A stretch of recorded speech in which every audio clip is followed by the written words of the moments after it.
Hey, shalom, shalom, Yashalom world, and brother Ezekiel. Brother Chris. And we're back at it for part 3 of the principles on teaching the Most High's word.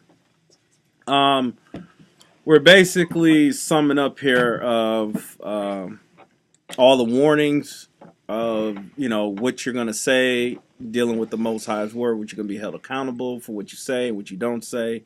I'm basically just giving out the warning parts, and then I'll go into the teachings, how Mashiach showed us how to teach the word, okay, according to the Torah. All right. We left off in Deuteronomy 28:15 about the curses for not obeying and observing to do all the commandments, not just the 10, all commandments, okay, that you need to guard, okay. So you don't fall, if you transgress against one of them, you fall into the bondage of being under that law. All right. So we're just showing you here, we're giving another example how if you don't do as the Most High was tells you what to do, then all these different things will come on you. He could make you plentiful, and he also could take away. He could make you powerful. He also can make you weak.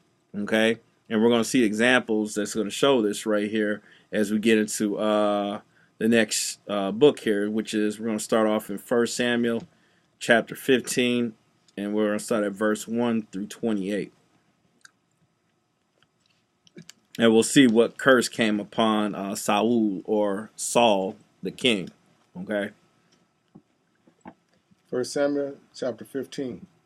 And it says, Samuel also said unto Saul, the Most High sent me to anoint thee to be king over his people, over Israel. Now therefore hearken thou unto the voice of the words of the Most High. It says, hearken thou unto the voice of the words of the Most High. So he let you know exactly, the Most High told me to anoint thee so you can be king over all Israel. Okay. Now, since I've done this for you, I need you to do this for me. Okay. Listen to what I'm telling you through my messenger, which is his prophet, which is Samuel.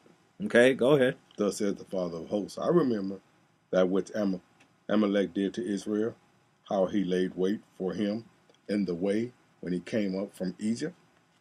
Now go and smite Amalek, and utterly destroy all that they have, and spare them not, but slay both man and woman, infant and suckling, ox and sheep, camel and ass. So the Most High said to destroy all of those.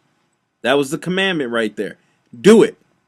Now, for those who say, well, we're only supposed to follow the 10 commandments, or, that's not written in the law. It's thus saith the Most High. If the Most High said it through his messenger, which is the prophet, to tell you that you need to do this, and this man is a prophet, okay, according to the Torah, how it tells you in Deuteronomy 18 and verse 18 on down, then you're supposed to do exactly what it says. What he says, okay? But go ahead, Elder. Verse 4, Saul gathered the people together and numbered them in Telaim, 200,000 footmen and 10,000 men of Judah. And Saul came to a city of Amalek and laid wait in the valley. And Saul said unto the Kenites, Go, depart, get ye down from among the Amalekites, lest I destroy you with them. Wait a second. Saul is telling Gentiles to get away from Amalek? Wait a second. I thought all the Gentiles were supposed to be destroyed and stuff, according to some of y'all doctrine out there. So why did Saul show them mercy? Guess what? Well, I think he was following at least one of the laws, but you find that out for yourself. I'm not going to tell you what it is. But go ahead, Elder. For you showed kindness to all the children of Israel when they came out of Egypt. So the Kenites departed from among the Amalekites. And Saul smote the Amalekites from Havilah until thou comest to Shur, that is over against Egypt. And he took Agag, the king of the Amalekites, alive, and utterly destroyed all the people with the edge of the sword. Wait a second. So where did he mess up at? What did he mess up? The Most High said to kill every Amalekite.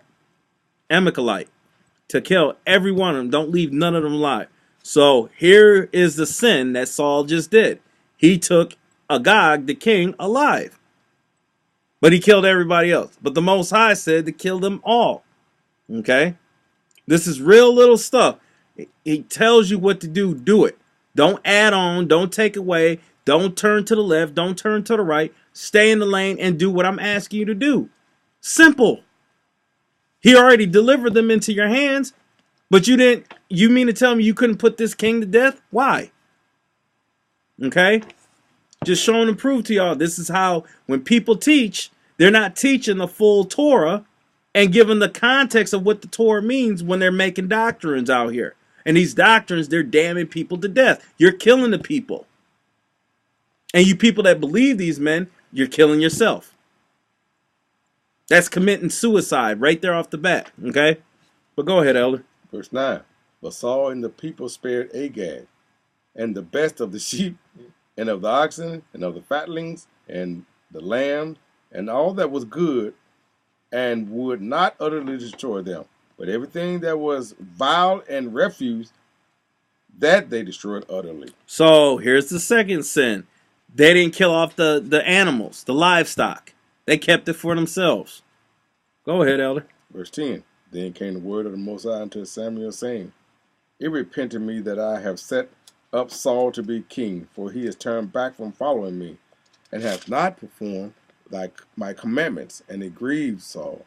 Wait, stop right there. Has not performed what? Not perform my commandments. No, the 10 Commandments. My commandments. No, just the laws. My commandments. No, the statutes. What I just told him to do. The judges. My commandments. Commandments. It wasn't specific. It was his commandments that he told him in the beginning before he set them off to go fight against Amalek. Yeah, whatever. Amalek. Excuse me. Amalekites. But you see what I'm saying? It's simple stuff. Just do it. But this is what our people are doing today. Same stuff. But go ahead, Elder. And it grieved Samuel, and he cried unto the Most High all night. And when Samuel rose early to meet Saul in the morning, it was told Samuel, saying, Saul came to Carmel, and behold, he set him up a place, and is gone about, and passed on, and gone down to Gilgal.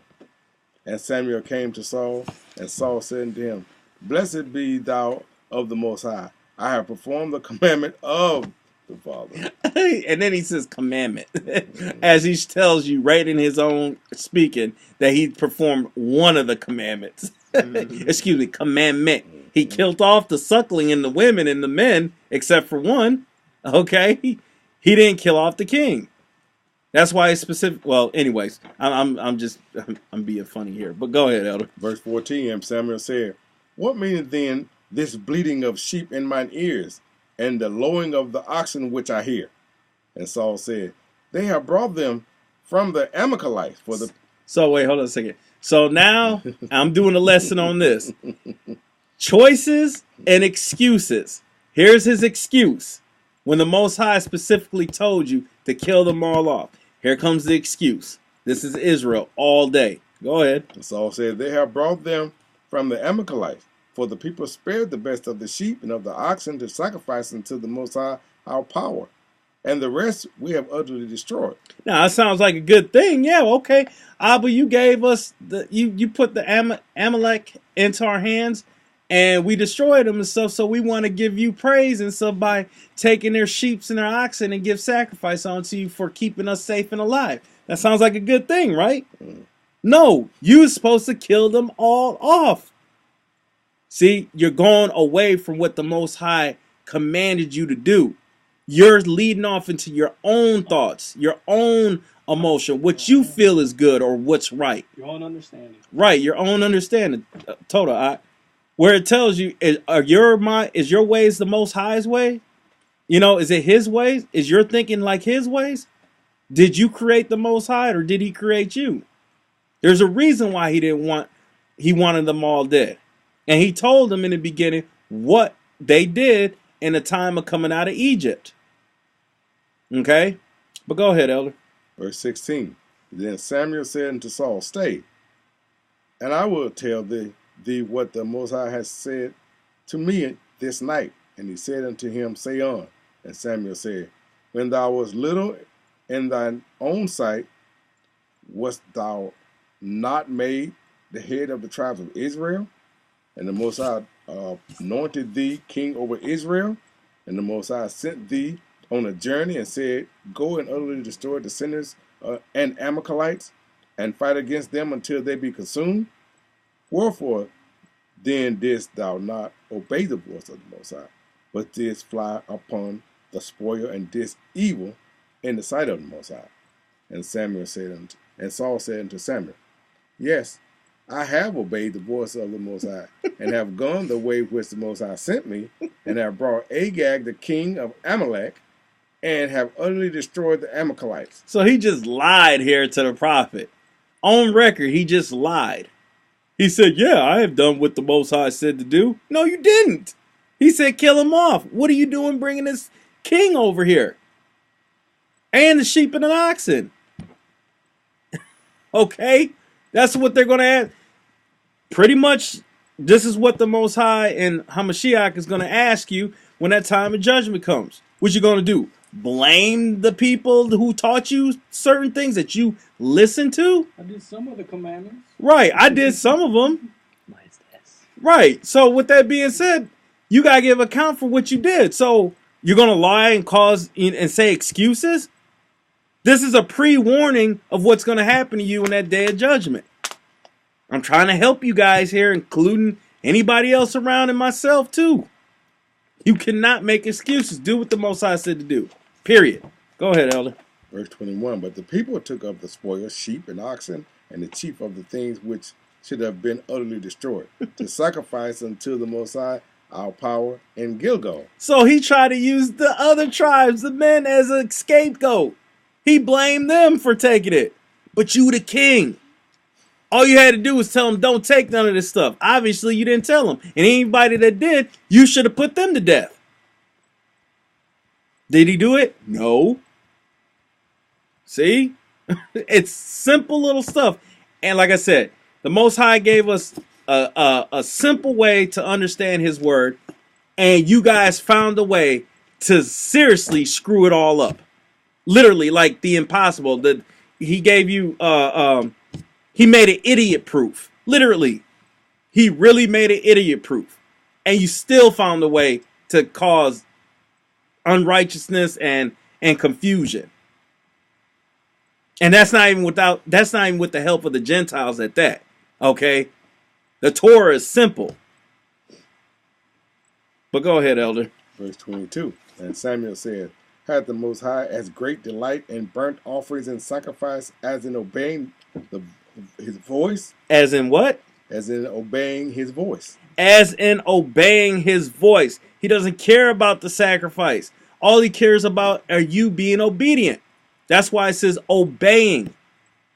That's why he calls you children. He wants you to obey him. He is your father. But go ahead, Elder. Behold, to obey is better than sacrifice, and to hearken than the fat of rams. Better is to obey is better than sacrifice, and to hearkening than the fat of rams. He's telling you this real quick. But once again, the fat of rams and things like that, you could translate that to cats with the biggest congregations. They bringing in all the money and stuff. This, that, and the other. Oh, they living good. They living fat. Okay? So now you going to follow that because it looks like they doing good. You guys better wake up. But go ahead, Elder. Verse 23, For rebellion is as the sin of witchcraft. Is as what? The sin of witchcraft. Rebellion is as the sin of witchcraft. I tried telling somebody this. There was one time every one of us out here was dealing with witchcraft. Now, people say, I wasn't doing no hocus pocus stuff and lighting candles and all this other stuff. It's not what I'm talking about. You missed it went over your head. Witchcraft is disobedient or disobeying the Most High's word. Going against him. That's rebellion. Okay? If you don't do what he tells you to do in the Torah, through all his prophets and through the beloved son, the Hamashiach, the king, then guess what? You're still dealing with witchcraft. You are rebellious. And you're teaching spells out here for everybody to be rebellious towards the Most High. This is where I'm getting at. And those spells are doctrines of men. Okay? Y'all better wake up, people. Go ahead, Elder. And stubbornness is as iniquity and idolatry. And stubbornness is as iniquity and idolatry. It's telling you right here. What is sin? Transgression of the laws. It's iniquity. Sin is iniquity. Okay? Or excuse me, iniquity is sin. All right? So he's showing and proved to you. I'm giving you an example here of one person that went through this. Okay? But go ahead, Elder. Because thou hast rejected the word of the Most High, he has also rejected thee from being king. He said, also, since you rejected me, I'm also going to reject you from being king. I'm taking that away from you. Like it tells you in the New Testament. He surely can give. He can surely take away. Okay? But go ahead, Elder. And Saul said unto Samuel, I have sinned, for I have transgressed the commandment of the Most High and thy words, because I feared the people and obeyed their voice. Now therefore I pray thee, pardon my sin, and turn again with me, that I may worship the Most High. And Samuel said unto Saul, I will not return with thee, for thou hast rejected the word of the Most High, and the Most High hath rejected thee from being king over Israel. And as Samuel turned about to go away, he laid hold upon the skirt of his mantle and rent it. And Samuel said unto him, the Most High has rent the kingdom of Israel from thee this day, and has given it to a neighbor of thine that is better than thou. Dang. And a lot of y'all can't stand that in Israel today. Somebody might be bringing out the truth way better than you and stuff. And all of a sudden, pride comes in, that spirit of pride. And all those different things that the Most High detests and stuff. Now you create mischief in your mind to go against your own brother because he took it away from you for what you've been doing wrong. Now you want to get at them and stuff.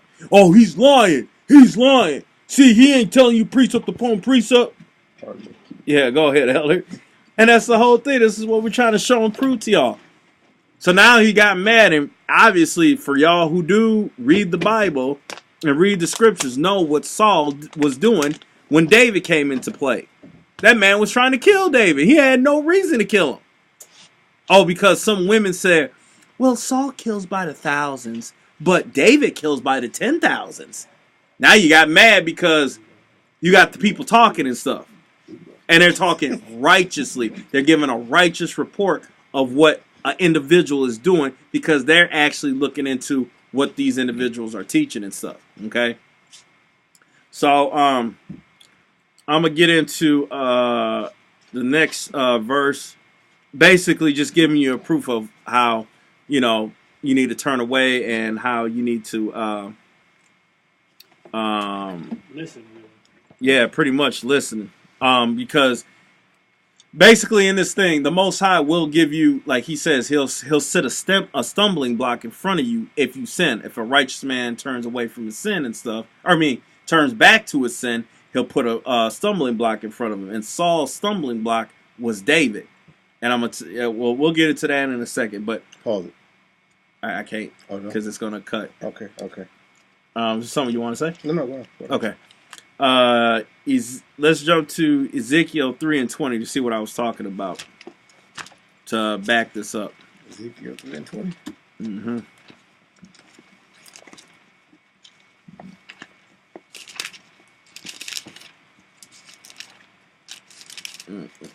Got it. Okay. The book of Ezekiel, the 3rd chapter.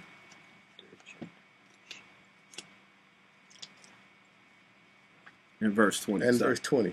It says, and again, when the righteous man does turn from his righteousness and commit iniquity, and I lay a stumbling block before him, he shall die. Because thou hast not given him warning, he shall die in his sin. And his righteousness which he hath done shall not be remembered, but his blood will I require at thine hand. So right here, I'm just showing and prove to you that since a righteous man, at the time Saul was a righteous man, and then all of a sudden he sinned off that one thing, the Most High put a stumbling block in front of him. That stumbling block is going to be David once you start reading everything what was going on. And as Samuel prophesied to him, he said, since you ripped my mantle and stuff, the Most High has just ripped the kingdom of Israel from your hands and has given it to somebody better. Okay? So this is what I'm saying. When you're teaching the word here, a lot of y'all are ripping the kingdom from the people and from yourself. And a stumbling block that's in here or that's upon you when you're teaching is you're teaching lies and things, your doctrines and stuff. So therefore, that's your stumbling block. Meaning you're having a reprobated mind to continue to keep teaching the lies and stuff, to keep doing this and doing this and doing this. But mind you, that's the Father's will. So you're doing yourself harm. You know, actually, you're doing him a favor because you're separating the tare and the wheat from one another. So one way or another. But hey, what do I know? But anywho, let's jump back to all right, let's go back to 1 Samuel and chapter 18, verse 7 through 30. So you see the stumbling block. So all has to go back to the point of how you're supposed to, the principles of teaching the word, okay? And the crazy part is a lot of y'all don't even see this. And then we try to tell you and stuff, and you think we getting on you. Oh, you just hate, Doc. You just hating. 1 Samuel chapter 18. Yep, and start at verse 7 through 30. 1 Samuel chapter 18 and verse 7. Actually, start at verse 6. Start at verse 6, Salakia.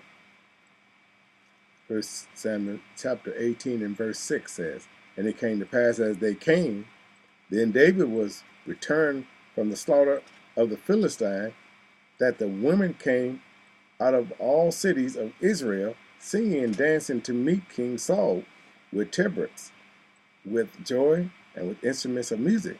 And the women answered one another as they played and said, Saul has slain his 1,000, and David his 10,000s. Right there.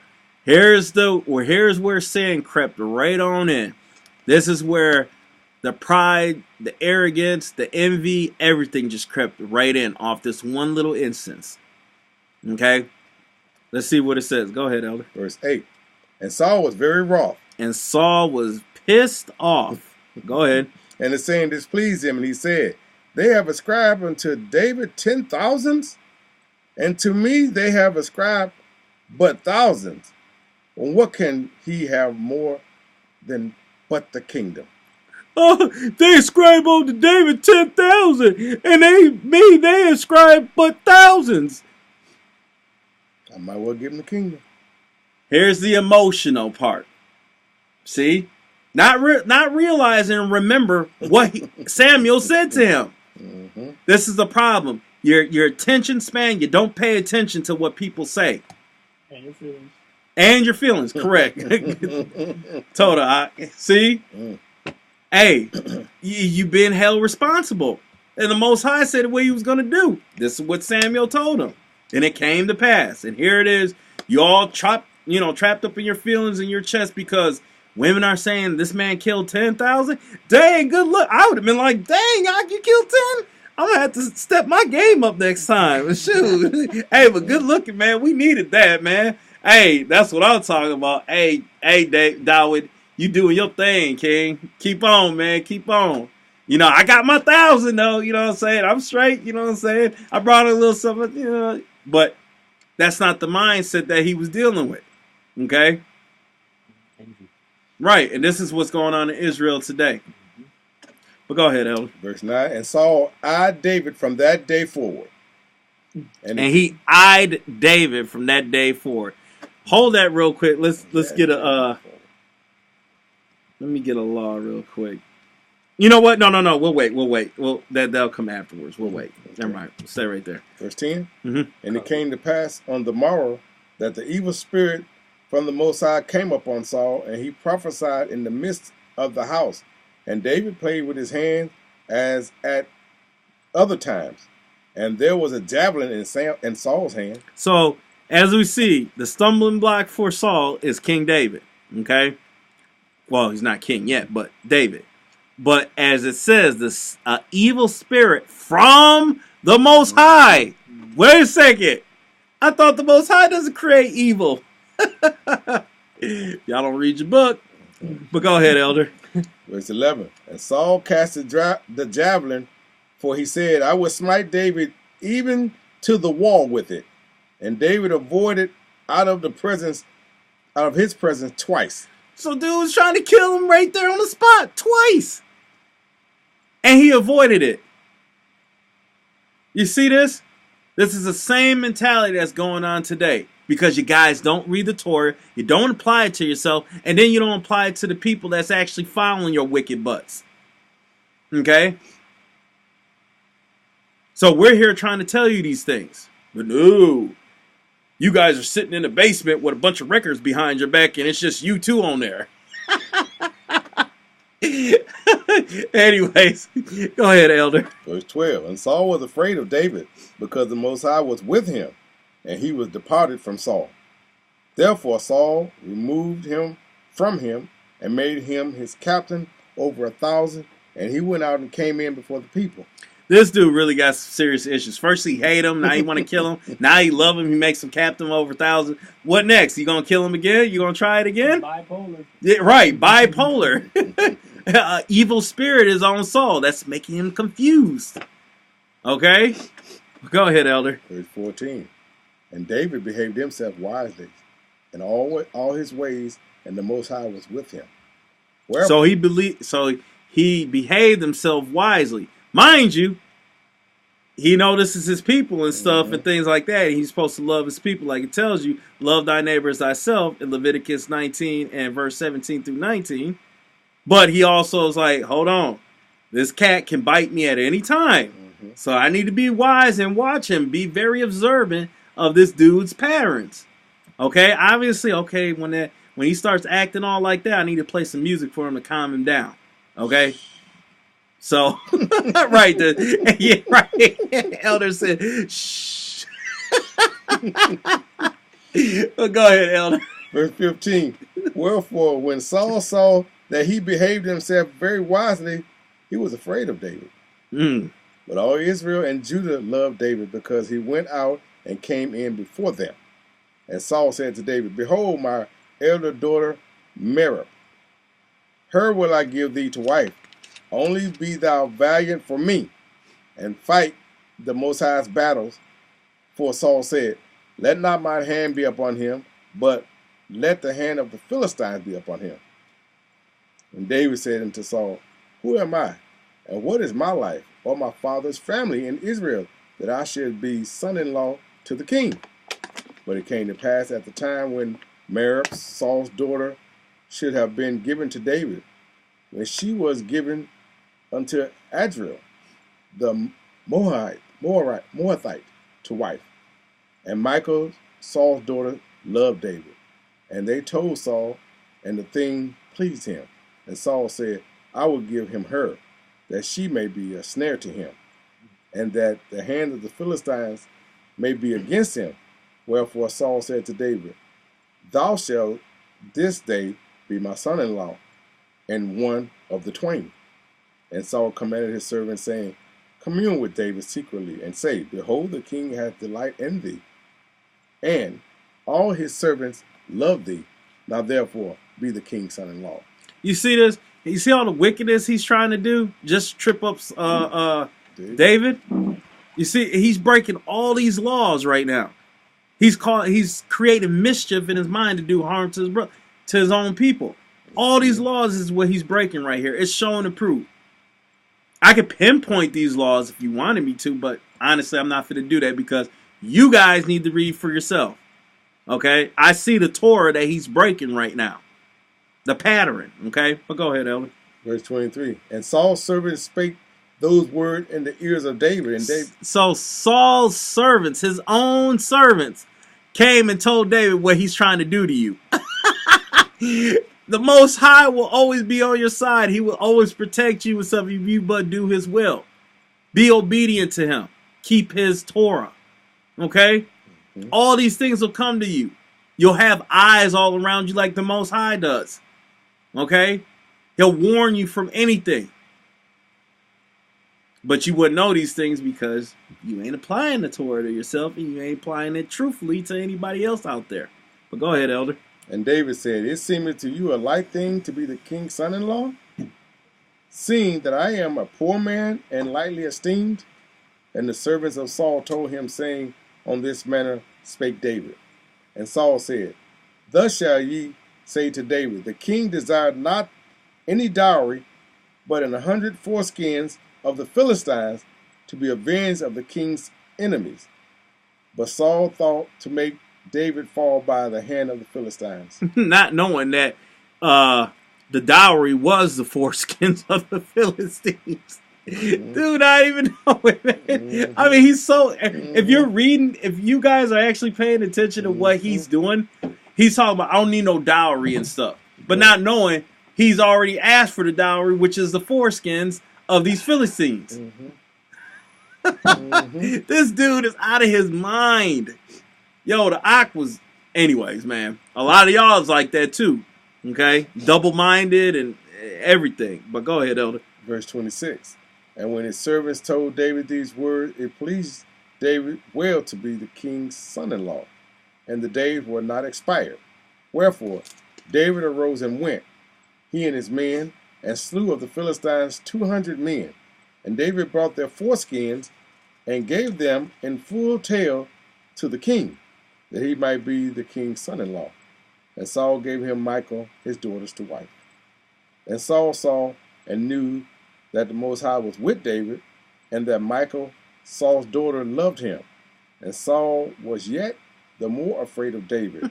And Saul became David's enemy continually. Then the princesses of the Philistines went forth, and it came to pass after they went forth that David behaved himself more wisely, and all the servants of Saul, so that his name was much set by. For a future side note, remember this: before David became a king, he already had one wife. Just wait until we get into that part when I do that lesson, okay, y'all? So I just want you guys keep this in mind that y'all reading this or paying attention to this. But anyways, all right. So I showed and proved the wickedness that will come, the stumbling block that will come on to you if you go against the Most High's Torah. Okay, if you be disobedient, he will set you a stumbling block, even if you become righteous and then you go back to sin. Okay. Let's get the next scripture. And mind you, like it says right here, he was hating on him. He became, he was being more of an enemy towards David continually. But we know in the law, he's breaking this law. Let's go to Leviticus 19 and verse 17 through 18. I could have pinpointed every law that he broke, but like I said, for time's sake, I'm just giving you a little. Leviticus 19th chapter, verse 17. Mm-hmm. Thou shalt not hate thy brother in thy heart. Thou shalt in any wise rebuke thy neighbor, and not suffer sin upon him. Thou shalt not avenge nor bear any grudge against the children of thy people, but thou shalt love thy neighbor as thyself. I am the Most High. Wow, I remember who quoted that. That was Christ. What is Christ doing teaching the law when we were taught in Christianity that he was only teaching the 10? It's not just those two that they try to say. Love thy God. Thy God is... Yeah, the two greatest commandments is love the Most High thy God with thy heart. And that's it. Mm-hmm. That's what they want to break it down from 10 to 2. Yeah, but see, the crazy part is they don't even know that they're bringing out. They don't know that Christ is actually speaking a law. Yep. So if you want to label commandments, the 10 commandments, and then the law, because this is what they do. They say that's the law of Moses. We follow God's law, which are the 10 commandments that he written with his finger and stuff. Like, as in the rest of the laws don't even apply no more. Like, wait a second. Then if that's the case, then why is Christ teaching a law of Moses? Then they'll say, well, that's God's law, though. He was only going there because they'll come up with some philosophy or something to say. But anyways, shown and proved that's what Saul did. So all that stuff went out the window. Like it says, he became David's enemy continually. Let's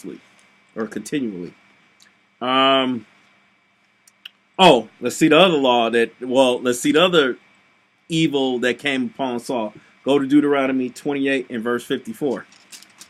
Just showing just little samples of what can happen to you when you were righteous and then you turn back to sin and you become unrighteous, and here comes the stumbling blocks. Not saying it's all going to be the same for everybody. So I wouldn't try to test it or tempt it to see what what can come on. Don't do it. But go ahead, Elder. Deuteronomy 28th chapter and verse 54 says, so that the man that is tender among you and very delicate, his eyes shall be evil towards his brother, and toward the wife of his bosom, and toward the remnant of his children, which he shall lead. So I was just taking out that part basically to show and prove that it says he should have a evil eye towards his own brethren. That just showed and proved David is there. We're brothers. We're Israel. So why are you having a wicked eye towards me because of what some women said? Well, obviously that's one of the curses he fell underneath, because this is the verse 54 in Deuteronomy 28 after the 15th verse, which tells you the curses that befall you if you do not obey and be obedient to the Most High's commandments. Now, let's see also what also can be a stumbling block as well. Let's go to Proverbs chapter 6 and verse 16 through 19. And then after this, Elder is going to bring out a word, and this is going to end the warnings of, when you want to be a teacher, you want to go out here and teach, and things like that. So that's going to be the end of it, and I'm going to get into you how to teach according to the Mashiach. Okay. Did I say Proverbs chapter 6? Yeah. Verse 16 through 19. And if you read this, you can see this is part of what Saul's mind was going on, or what was going on in his mind to do harm to his brother, to David. Go ahead. Proverbs chapter 6 and verse 16 says, these 6 things does the Most High hate. Yes, 7 are an abomination unto him. A proud look, a lying tongue, and hands that shed innocent blood, and heart that devises wicked imagination, feet that be swift to run into mischief. So right here we see from Saul what he was doing. He was ready to shed innocent blood. David didn't do anything to him. We see that Saul started devising wicked things. He was hoping that I'll make him captain over 1,000, and then I'll make sure he'll fall by the Philistines. See that? He devised wicked imaginations. And then he was doing, like it says, feet that be swift and run into mischief. Everything he's been doing is a chain reaction of mischief, which is wickedness, evil. Okay? These are the things that the Most High hates. Okay? So as we get this wisdom here, it's shown to prove us to past examples of what can happen to you once again if you're not dealing with the principles of the Torah. Okay? But go ahead, Elder. Verse 19. A false witness that speaketh lies, and he that soweth discord among brethren. He that soweth discords among brethren. He was trying to get his servants, his own personal servants, to cause, to go in onto him, to do whatever he could and things like that, to cause some type of confusion with David and stuff. But they turned around and told David what he was about to do. Okay? So his little cursings that he was trying to do actually turned them into blessings. Okay? But I just wanted to bring that out to show and prove to you guys, here's warnings. So I advise you brothers, especially you brothers out here, if you're going to teach the word, you better know the Torah from Exodus chapter 20 all the way through the book of Leviticus, all the way through the book of Numbers, and all the way through the book of Deuteronomy before you even think about going out here teaching anybody anything. And to you sisters out here, women that's in Israel and Gentile women out here in Israel, you better know the Torah yourself before you think about listening to some man who seems that he's so great or so popular and stuff. Okay? Because they're going to lead you right into the same damnation that they going in, into the same ditch and the hole that they're blindly leading everybody. Okay? And with that being said, the way they're teaching you guys, like they tell you, don't be tossed to and fro from every wind of doctrine. They love using that scripture because they want control over you so you don't know the actual truth. you'll cut these off and you'll do this. And you'll cover this up. Only take this out when you need to listen to them speak it. And you'll be blinded from the truth and things like that. Knowingly, the truth is right here in your book. Like I said, I don't need to tell you this stuff. All you just got to do is read it. But once again, also to the Christians, Islam, Muslims, all, y'all who deal with me and stuff, I told you guys this plenty of times before. You need to learn this stuff. You need to read what this says. Not listen to some preacher or pastor in the church. Stop putting your trust into them. Because they're not teaching you everything. They're not, actually, they ain't teach you anything. Okay? They're just telling you how to love and bring in your tithes, and that's it. What is that scripture that they got to teach the laws out the mouth? Oh, man, you're going to have to bring it out in a second. But just showing and prove to you guys, we're trying to show you these things, okay? And also, we have actually a word. This is how wicked the enemy are, okay? With and I'm saying Christianity, Catholicism, Lutheran, Baptist, all those different sects of Christianity, non-denominational, all that is underneath Catholicism.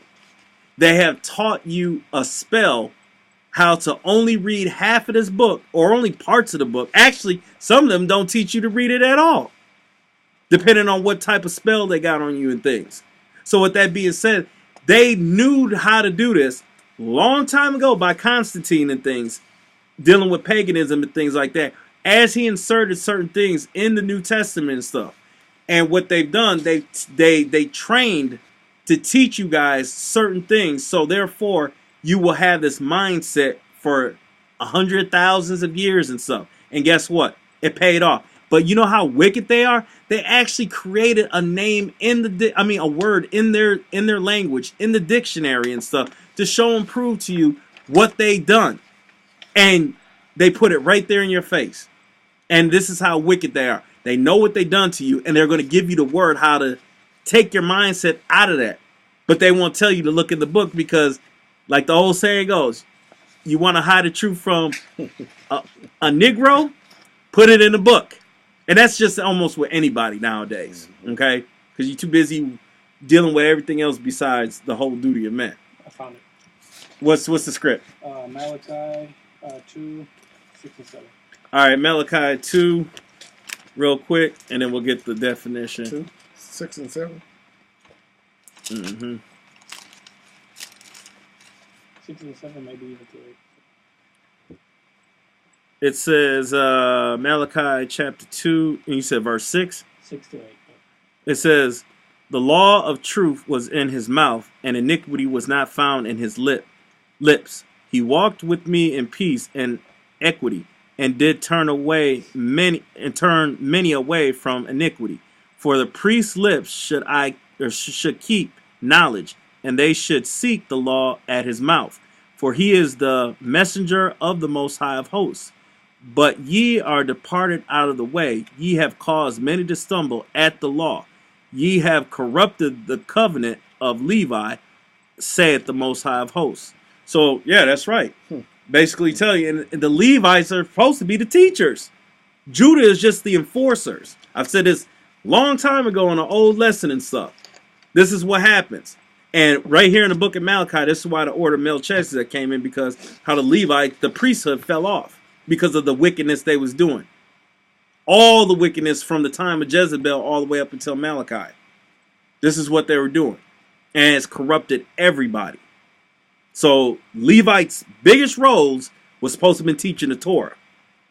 Judah, you're supposed to enforce it. But what you did, nowadays what these cats have done, they make it seem like every man is the order of Melchizedek, playing priest and king. High priest and king. Not understanding what that meant. And therefore now you're taking both leadership and spiritual priesthood and trying to teach people lies and doctrines of men. This is what you've done. So you're doing everything that's happening in Malachi all the way up until even what Christ told everybody. He warned them. You're teaching doctrines of men, commandments of men, to turn away the side of the commandments of the Most High. So We're showing to prove to you, and this word that that the elder is bringing out. I never knew this. Elder is bringing out this word to show and prove. It basically says in clear English for what I've been trying to say for the longest, and it's right here. And we're showing to prove because even y'all say y'all left the Christian church and stuff, you still do what Christianity does amongst the Israelite community. And this is the word for you. But go ahead, Elder, bring out how you found this. The word is antinomian. Antinomian. As I was doing a study at about 3 o'clock in the morning, and I kept going across words, and one of the words I came across was antinomian, which means a person who maintains that Christians are free from the moral law by virtue of grace as set forth in the gospel. But when you look at antinomian, anti means to be against something. The word nomian comes from the Greek word nomos. Nomos means law. So antinomian is a person that is against the law, per the Greek. Mm-hmm. Here, let me show it real quick. Yeah, how to spell it too. Here you go, y'all. There's the word right there. That's what you need to find out. This is the stuff that they telling you right in your face that they have caused you to do. And then they make the word to let you know this is the spell you need to break. But you ain't going to read it because you're so far into it. Anything else, Elder? That's it on that word. Or give the origin. It wasn't Greek. Yeah, I mean, just read it. Medieval Latin antonym. It's a plural of antinomos, opponent of the moral law. Greek antinomos, law. Related forms of antinomian is the noun. And it says in 1635 to 1645. It was around that time is when they created that. So they're telling you that this wickedness that they have done, it's all right there in the scriptures. Now we even gave you the thought process of the warning of what you've been teaching since you came out of Christianity. You're still doing the same exact stuff. And a lot of you people that came out of Christianity, you're still doing the same thing. But then now you're still dealing with, if we speak against your so-called leader, now you're saying, no, you're still backing up the leader, saying that, well, we all look through a dim window and we all can't see it clearly and stuff. No, I see it clearly. Like I said before, you don't see it clearly. And as we're trying to wipe the glass away for y'all so you guys can see it clearly, they steady fogging it up. And you liking it. Oh, I like this regular 360 P or whatever. That's right. No, I'm looking at through, man, I got 4K. What you talking about? That's what I'm looking at. Okay? I'm telling you guys, I'm giving you a warning. And the last thing you want to see, and I'm not trying to be funny, but last thing you want to see, if you're standing up there getting judged and Hamashiach brings out a screen and says, my face pops up there and he says, didn't I send this man and I told you? Didn't he tell you to do such and such this? Didn't he show and prove to you? That's the last thing you're going to want to see because it's going to hurt so much because I've seen this and I'm saying this for a reason. I've seen this amongst many brothers and sisters out there that I actually brought the truth to and they wouldn't believe me or what I said and they had an attitude towards me as if I'm doing something against them. You didn't have an attitude towards me. You had it towards the Most High. Because then the same stuff that I was saying, your so-called elder or whatever started bringing it out. And it was okay. You didn't get mad at him when he told you the same stuff that I was telling you. How backwards is that? So what? Now, are you going to go back on? Are you going to give me an apology? Are you going to apologize for the stubbornness of you? Nah. A lot of y'all got too much pride, and trust me, you still got pride. Stiff neck, straight up. So now, that's it for the warning. I gave the warnings as much as I can. I gave examples and things. I only got about 10 minutes left. I'm going to jump into now how to teach.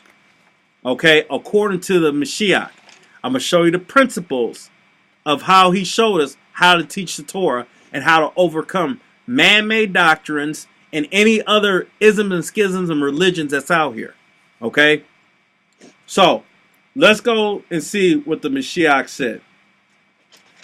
As a matter of fact, first, I tell you what. Let's first let me show you. Sorry, Elder. Let's go to Psalms. First, let's start in Psalms real quick, okay? We're gonna start in Psalms 19, verse 7 through 14. I love using this one. I say this a million times, probably through all the lessons and stuff. Well, majority of the lessons. But this is what opens your eyes, and guarantee a Mashiach was telling us to go through this, like he tells you in Luke, what was that, 24 and 44 through 45, where it says he gave us the order. Go, if you want to know me, go into the law of Moses, go into the Psalms, and go into the prophets concerning me. Then open he their understanding that they might learn the other scriptures. Okay? So we'll start in Psalms 19 and verse 7. This is what I do with everybody. I did this with the laws. The first video and stuff, I gave this one before, just to show and prove that this is how we need to learn this. But I didn't go in depth like I did with, what I'm doing now and things. But go ahead, Elder.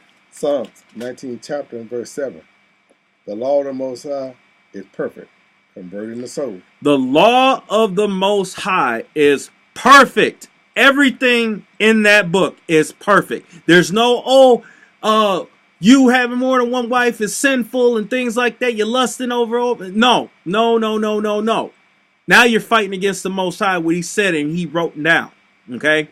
He said his law is perfect. It converts the soul. That's the part of repenting, is to change. It converts you. You were converted to dealing with wickedness in the world. Now you converted to doing righteousness in the spiritual world. Okay? That's number one. That's why I'm holding up a 1. There's different little things here. There's different definitions. The definition of the law is what? It's perfect and it converts the soul. Let's go, Elder. The testimony of the Most High is sure, making wise the simple. The testimony is the witness of the Most High is sure, making wise the simple. Who is the testimony given to of the Torah? Moses. He showed you the simpleness. It can make you, the simple people who don't know everything, who doesn't have a big degree and all this other crap and things like that of the world and stuff. This Torah can make you wise. You don't need a degree to sit there to tell you, go to school for economics. Okay? This teaches you economics, how to make money, business, how to deal in things. That's what the Torah does. But go ahead. The statutes of the Most High are right, rejoice in the heart. The order, which is the statutes of the Most High, are right, rejoice in the heart. When you read this and you do it, it's refreshing your mind, your heart. It's a good thing. Renewing your thoughts. Renewing your thoughts. The water. Go ahead. The commandment of the Most High is pure, enlightening the eyes. The commandment of the Most High is pure, enlightening the eyes. Go ahead. The fear of the Most High is clean, enduring forever. The fear of the Most High is clean, enduring forever. Okay? So if you fear the Most High, he's going to protect you. He's going to do everything he can that he wants, that you deserve forever. Okay? Go ahead. The judgments of the Most High are true and righteous altogether. The judgments of the Most High are true and righteous altogether. 6. There's 6. Okay? So it just gave you a definition of each word of what it does to you when you follow the Torah. But the moment you break Torah, you become bondage to a curse. You're under that law. You understand? Because you'll be judged by it. There you go. Just like if I run a red light and a cop see that, I just put myself underneath their rule. I'm getting a ticket. Points taken off. Heck, nowadays you just get shot. I'm just saying. But go ahead, Elder. Verse 10. More to be desired are they than gold. Yes, than much fine gold. Sweeter also than the honey and the honeycomb. So it's more to be desired than material things and food. Okay? You can eat honeycombs. And gold and stuff is material stuff. That's why Christ said, don't be of this world. Okay? Don't try to get all into that stuff. You should desire what the Most High wants you to do. And if you want honeycombs and you want material things and stuff, guess what? You don't even have to ask for it. The Most High will freely give it to you in abundance. If you but just do his word. You don't even have to pray for it. Guaranteed. I've experienced it. It's a known fact. He'll give it to you. But your faith ain't good enough. It's not strong enough to him. You ain't even on that frequency to even get those things. Heck, as a matter of fact, you don't take as waking up and living another day on this earth and blessing the Most High for him blessing you with the breath of life. You don't think that's a reward. Once again, you're not content on what he gives you and what he blesses you with. That's not enough. For real. But go ahead, Elder. Verse 10. More to be desired. No, verse 11. Read that, my bad. Mm-hmm. Verse 11. Moreover, by them is thy servant warned. Moreover, by them is thy servant warned. It's warning you. It's for a warning. That's what the Torah is for. To warn your wicked butt. But go ahead, Elder. And in keeping them, there is great reward. I don't have to say no more. And in keeping of them, there is a great reward. Most is eternal life. That's the greatest. But also, he gives you little material stuff.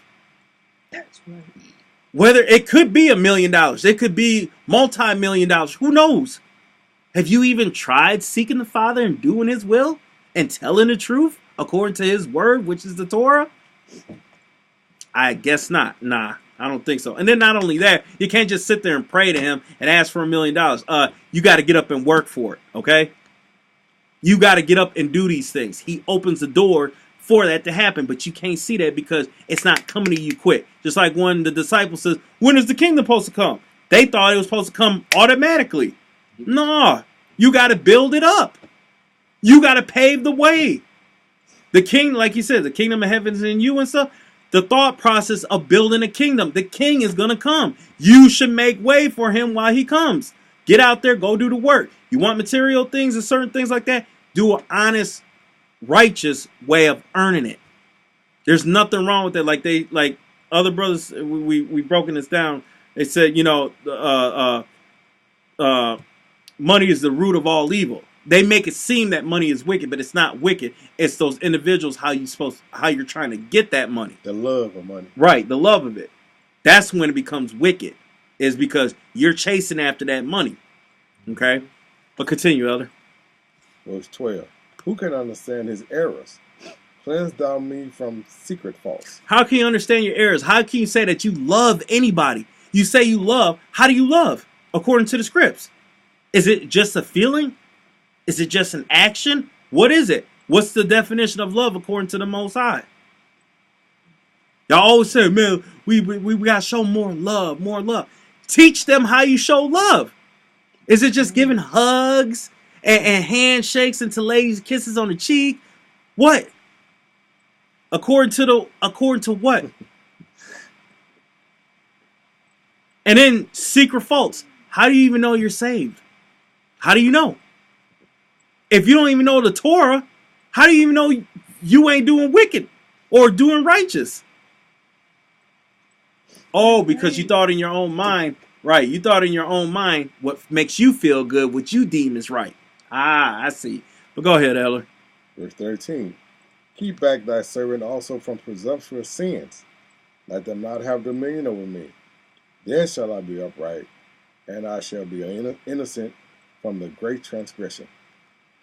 Let the words of my mouth and the meditation of my heart be acceptable in thy sight, O Father, my strength and my redeemer. Kind. So, you know what? We should read. Okay, we're going to read Matthew 4, 1 through 11, and then that's going to be it.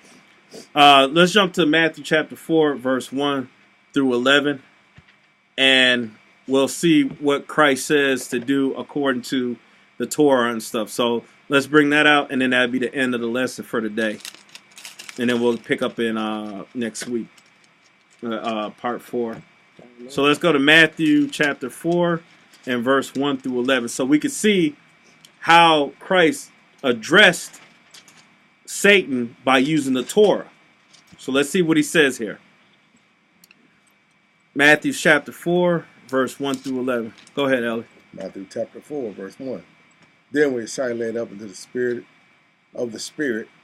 into the wilderness to be tempted of the devil. And when he had fasted 40 days and 40 nights, he was afterward and hungered. And when the tempter came to him, he said, If thou be the Son of the Most High, command that these stones be made of bread. So mind you, look when Satan came to Yeshua, well, came to Christ, you know, those that still say Jesus. Look when the time when Satan came onto Christ. He came to him at his weakest point. Notice that. Be mindful of that. This is when he comes to you when you're weak. Okay? Because Christ didn't eat 40 days and 40 nights. No food, no water. Yeah. You're not thinking, you know, I'm not saying this, he's thinking about food, but the whole point is that this is when Satan comes around to you when you're at your weakest. He doesn't mess with you when you're strong. So this is why it tells you to put on a full armor and gird yourself. Gird up your loins and stuff away from the wickedness. Because Satan is like a roaring lion seeking who he could devour. Okay? But go ahead, Elder. But Christ answered and said, It is written, Man shall not live by bread alone, but by every word that proceedeth out of the mouth of the Most High. So Satan asked him and said, when the tempter came, he said, If thou be the Son of God, command that these stones be made of bread. Okay? But he answered and he said, It is written, Man shall not live by bread alone, but by every word that proceedeth out of the Most High's mouth. Let's see where he was getting that from. Christ went to the Torah. Go to Deuteronomy 8 and verse 3 real quick. We'll get this in real quick. The book of Deuteronomy, chapter 8 and verse 3.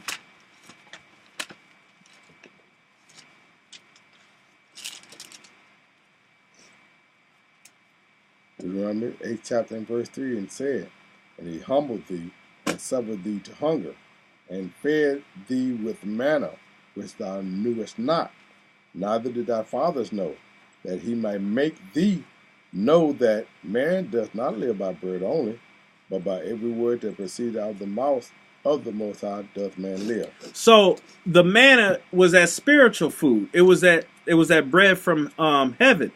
So what he's telling you, all the words that speak it out of the Most High's mouth through the Bible is letting you know that it gives you life. You stay in it, it will give you life. It will feed you. Okay? That's why Christ was able to do 40 days and 40 nights of fasting. He wasn't thinking about nothing but pleasing the Most High. That's how focused he was. You could be focused too, just the same way, but it's up to you if you're going to meditate that hard on the Most High and things. Okay? So, just showing the proof, Christ went to the law. He went to the Torah on Satan. Okay? Go back. Let's go back to Matthew 4 and verse 5. Verse 5. The devil taking him up into the holy city, and set him up on a pinnacle of the temple, and said unto him, If thou be the Son of the Most High, cast thyself down. For it is written, He shall give thee angels charge concerning thee, and in their hand they shall bear thee up, lest at any time thou dost dash thy feet against a stone. So right here, Satan is speaking the truth. He went back to a prophet. And this prophet he's talking about is David. Okay? So now you guys got, this is what Israel do, and this is what churches do. Well, I ain't going to say really churches, but Israel. You guys take scriptures from here and you claim this is a precept. You go back to a prophet and say, see, thus saith this, that's the precept. And you'll teach a whole lesson on it, not giving the context about it. You didn't even go back to the law, to the Torah, to confirm that. So right here, we're showing the mistake that Satan is doing that you guys do. You guys don't take it to the Torah. When you teach your lessons and things like that, you don't go back to the Torah.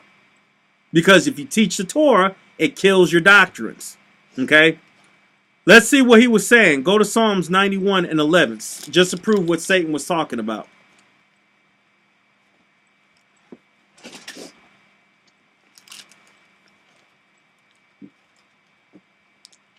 The book of Psalms, chapter 91, in verse, what did I say? 11. Mhm. Start at Slocky, 1 second.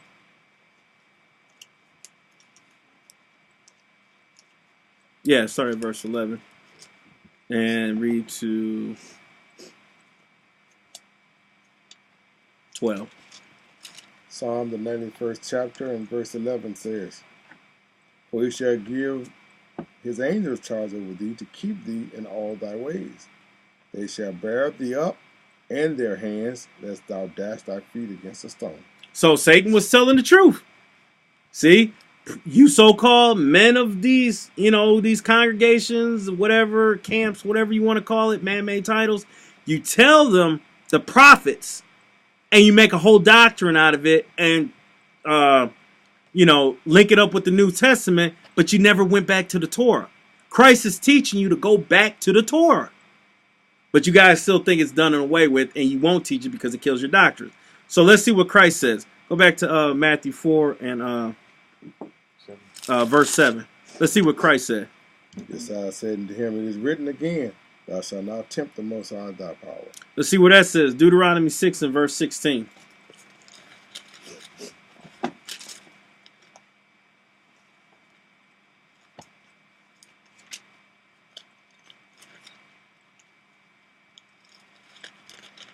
Deuteronomy? Book of Deuteronomy. Start at verse 15, Salakia. The book of Deuteronomy is 6th chapter and verse 15, when it says, "For the Most High thy power is a jealous power among you, lest the anger of the Most High thy power be kindled against thee, and destroy thee from off the face of the earth. Ye shall not tempt the Most High, as ye tempted him in Massa." So you shall not tempt the Most High. Christ went back to the Torah. It's a law.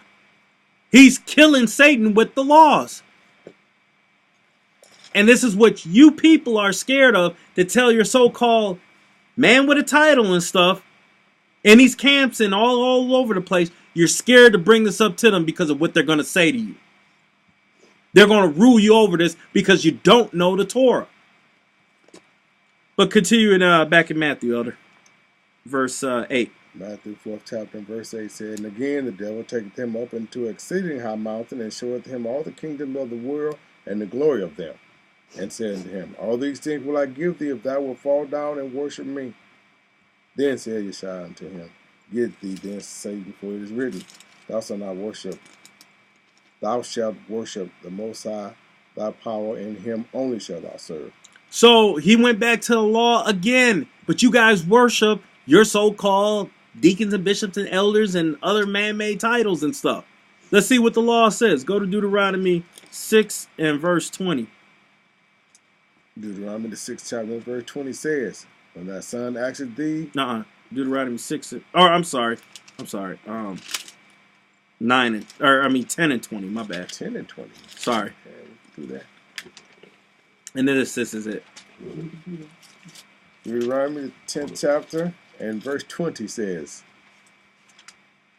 "Thou shalt fear the Most High thy power, him shalt thou serve, and to him shalt thou cleave, and swear by his name." And swear by his name. And it says back in Matthew 4 and 11, it says, "Then the devil leaveth him, and behold, angels came and ministered unto him." So, you want the wicked to flee? Where no man pursueth, for as you should stand as bold as a lion and stuff. Okay? This is what I'm telling you. The Torah will kill all of that stuff. This is the principles of how you're supposed to do it. He just showed you, if you want the truth and you want to learn, know the Torah. And the Torah will cast away all doctrines if it's not according to the Torah. Okay? So, that's what I want to do. We'll pick up next week on Matthew 22 and 35 through 40, because we're going to get into more of the commandments and stuff of what he was showing you still, how we're supposed to follow according to the Most High through his Son. So, I'm Brother Ezekiel. Brother Chris. And we're saying shalom. Shalom.